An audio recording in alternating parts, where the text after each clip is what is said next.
જૂનાગઢમાં સાવજ ડેરીના દૂધમાં ભેળસેળના જે આક્ષેપનો આખો મુદ્દો ઉઠ્યો છે, સાવજ ડેરીના ડિરેક્ટર રાજુ બોરખત્રીયાએ તપાસની માંગ કરી છે। આરોગ્ય અને સહકાર પ્રધાન તપાસ કરવી જોઈએ તેમ તેમણે જણાવ્યું છે। ગોપાલ ઇટાલિયાના આક્ષેપ અંગે તપાસની જરૂર છે। તપાસ કરીને ઇટાલિયાને પ્રત્યુત્તર આપવા જોઈએ તે પ્રકારની માંગ કરી છે। તો રાજુ બોરખત્રીયાએ વધુમાં જણાવ્યું કે ગ્રામ્ય વિસ્તારોમાં પશુધન કરતા દૂધ એકત્રીકરણનો આંકડો વધારે છે।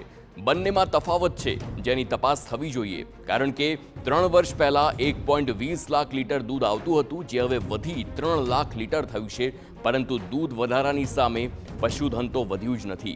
તો દૂધ એકત્રીકરણ કેવી રીતે વધ્યું, આ જ બાબતે ગોપાલ ઇટાલિયાએ આક્ષેપ કર્યા હતા। દૂધમાં ભેળસેળ થઈ રહી છે ત્યારે સવાલ ઉઠે છે કે શું સાવજ ડેરીના ડિરેક્ટર રાજુ બોરખત્રીયા ઇટાલિયાના આક્ષેપને આડકતરી રીતે સાચો ગણાવી રહ્યા છે?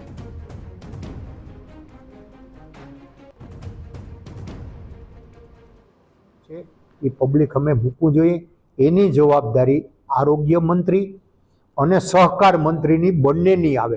આરોગ્યનો પ્રશ્ન આવ્યો એટલે આરોગ્ય મંત્રી આવે, ને સહકારી ક્ષેત્રનો પ્રશ્ન આવ્યો એટલે સહકાર મંત્રીને આમાં ઊંડું ઉતરી અને તપાસ કરવી જોઈએ। ગોપાલભાઈ ઇટાલિયા જે આક્ષેપ કરે એનું દૂધ અને દૂધનું દૂધ અને પાણીનું પાણી કરી અને એનો પ્રત્યુત્તર એને આપવો જોઈએ કે ગોપાલભાઈ આમાં સાચા છે કે અમે સંઘવાળા સાચા છીએ।